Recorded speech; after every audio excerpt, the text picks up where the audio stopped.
as much as of our as much of our mistakes as possible till playoffs. It looks as though Nift right now is DMing me the lyrics to California Girls. I don't know why he is. We've got 1R in chat. We've got a variety of I'm R's in sorry. chat going Adam, I would like your in opinion on this. exclamation mark. Nift Overwatch just said that Cinnamon Toast Crunch was B tier. Well, I've gone through 3 jumbo-sized boxes of Cinnamon Toast Crunch in the 2 months I've been living in my new apartment. So, shit. I apologize for the language. Match is now starting. What is that green? Oh, is that like a sound barrier left over? It's overhealth. So, That's overhealth, yes. I couldn't tell you exactly who those characters would be. It looks as though Frank might be playing Roadhog because there's no armor or shields, and Roadhog is the only. I, I, I don't think that's accurate. I think it was a bit of a visual bug. Yeah. That is true. Now, it looks like the attacking team of Babson is currently locking the Junker Queen and the Widow with a Baptiste Mercy and Cassidy coming out from Good Hair 22.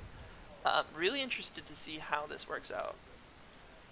Hartford Red finding Winston Super Vader. Nith Tracer, a very deadly pairing. Become base Hanzo, Galaxy Ana, and Reven Zenyatta. Now, Zenyatta Ana. Adam, how would you describe the combo of Zenyatta Ana? I would say the Zen Ana combo, it's a bit of a greedy backline, but it's really dominant when it's in the right hands. Now, with the Zen Ana, it plays for a really aggressive combination of the Tracer and the Winston. Winston getting super low, barely gets to stay alive. But as I was saying, with the Winston Tracer, you look for either an anti-nade or a discorded target on the enemy team, and then those two just jump in and kind of try to wreck house. Winston diving in, looking for targets. Gets the McCree. Winston diving back, very low on health. Being healed by his team. Super Vader rushing into combat, hoping to get some kicks. Eventually diving out. Now Baptiste just up on that high ground, trying to put this pressure into the Winston. He doesn't want to just allow Super Vader to control that space for free. So instead, he gets forced back onto Big Earls next to his own Hanzo. Really curious to see how this next fight goes. No ultimates are still online, but Galaxy trying to just deal with it himself, taking out that Widow. Winston diving on the backline on Reven, eventually getting him. Traded picks of both teams. Winston's low. Winston brought to 1 HP, and I think Super Vader's going to be able to clean that kill up. Super Vader does get that pick. Dives on the Pharah, hoping to get more picks, but there's 4 there.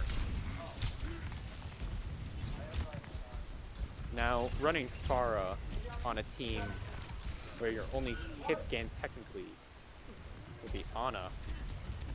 Very interested to see how Hartford Red deals with that Pharah. Nif going in the background, sees Baptiste, alt payload. Nift doing a bit of trolling there, just kind of crouching behind the payload without the Baptiste from Babson even recognizing. But the Pharah notices, turns around, tosses a rocket into his face, and he gets forced back to the rest of the team. Now, a couple ultimates in possession for Hartford. They use the Nano onto the Winston, but does he go for this Mercy? Perhaps he went for the Mercy, but he's not anymore. The Baptiste being juggled, but healed by the Mercy outside the mortality field. Dragons out from become base. Doesn't get anyone. Base game stop it again. Heal.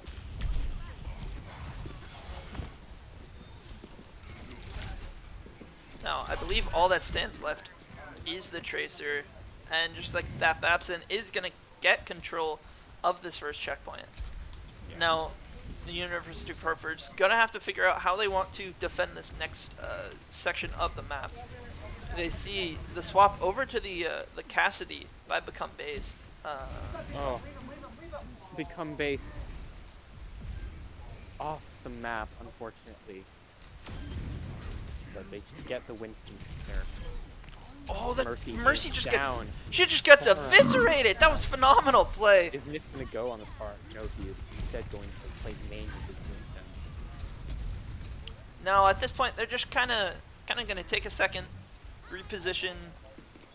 They got the pick on the Genji, and that's just going to be enough for at least a good like 10-15 seconds, just to, you know, delay the attackers before they can really get too aggressive. Nift though, lurking. I'm very curious to see if Nift will go for a pulse on the Pharah. Goes for the pulse there on the Mercy. Pulse, he doesn't stick anyone on the ground. Gets a bit of chip damage on enemies. Pharah getting all out. Base getting a pick. Nift getting a pick. But Hartford Red having no healers. This is still winnable. I believe they traded backlines, so it's just a Genji and a Winston. It's a 1v1 at this point. Will Super Vader win? Super Vader does win, winning the team fight. They won the.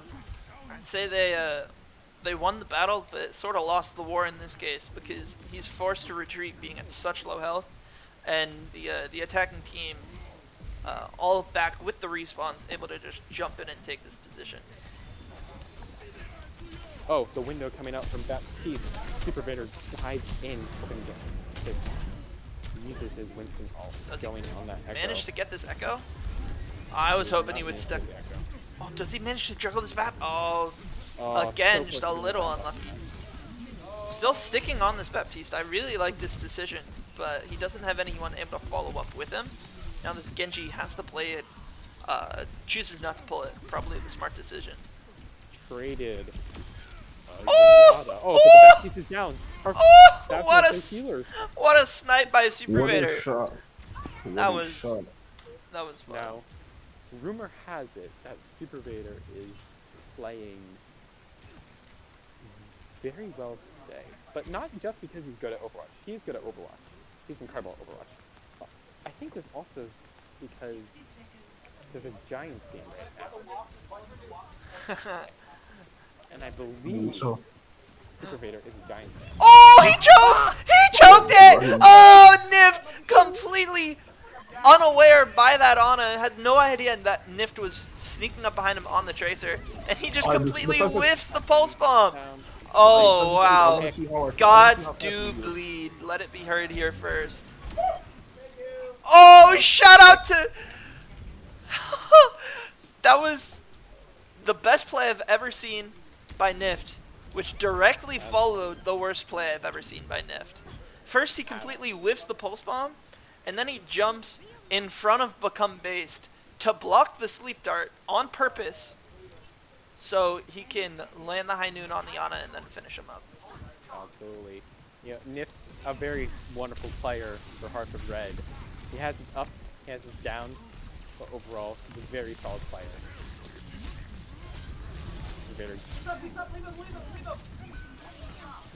On a main, looking to get a pick on the Ana. Become Base getting 2 picks, Nift getting the Genji in the end. Frank using his... That is interesting. We see 3 times Nift not sticking his pulse bombs. I wonder what that is. I did too, but you know, you can't ask for perfection all the time. Well, I correct myself. You can ask for perfection as often as you want. No way to guarantee that actually, you know, get what you're looking for. Absolutely, you're entirely right. Now, Babson being able to push the payload about halfway across the map, Hartford very easily knows what they need to do. They have their strategy in, as they've had before. They know how to play who they play. They know how to coordinate what they're doing. Now, this is an interesting take by Super Vader on the tank. I would expect a swap here from Doomfist, but I definitely don't. Absolutely. A double sniper comp with an Ana and a Zenyatta. The I double think what they're sniper, going for here- the double sniper with the Ana Zen, none of it is too surprising to me. The Doomfist, could shake some things up a bit. If they've realized the enemy team has the Roadhog on the defense over here by Frank Ocean, I think they may decide to change their mind. Well, actually, they just go ahead and do it before it even begins. They set the lock Raider over to the faking Winston. out the commentators here with the Doomfist. Looking to get some chip damage on that Genji. Now, Winston's secondary fire has added a lot of power to Winston in this game. He's able to deal more poke damage to enemy teams without having to just dive in and dive out. Kabauxi getting the Roadhog and Nif getting the Sojourn. Kabauxi getting the Genji also with the nade. Oh, Nift! Nift and Kabauxi just trading picks. Now, Nift might be getting... No, he decides just to play back a little. Waiting for them to come to him. How long until he finds another headshot? Is he going for the headshot? Oh, he's diving up. Oh, he missed couldn't the see headshot, because the bush. unfortunate. But, oh, become based. He's going to become based. Storm arrows out getting picks. Oh, and the solo dragon. That was- getting the that was a mercy, great preventing choice. The res. That was an incredible choice. I have no issues with that one. Also, this time with the Winston as his tank by Super Vader, he doesn't have that same ultimate combo that he had during King's Row. So using his dragons like that just to zone them out or force positioning is much more viable in this case. Savage's deflex this game have been absolutely incredible. Very deadly to try and face him. He's getting really aggressive here for a Hanzo player. Playing in the face of a Reaper, he honestly should be just getting obliterated by that Reaper, but instead he kind of struck fear into the heart of that Reaper. So Good Hair is pretty terrified to try and push into Romero out become looking to based get on this the Hanzo. Roadhog, but the Roadhog won't die. Are they gonna C9? Are they gonna C9? They C9! Oh my god, they They didn't C9! get the touch! And Hartford Red wins their 4th match. Beautiful. That was Beautiful stuff, man. phenomenally GG's done. Around. Savage, with the Genji play of the game though, trying to represent Babson as well as possible. Obviously, takes him out. Oh! Oh! Takes out 2. incredible. Does he get this Tracer too? Looks on. No, looks for no. Nick. Tracer gets out. Yeah, But that was out. interesting. That was really cool to see by Savage, the top 500 Genji player. That was Is he incredible. not? Is he not? Wow. Well, he has the banner top 500, and he was playing Genji.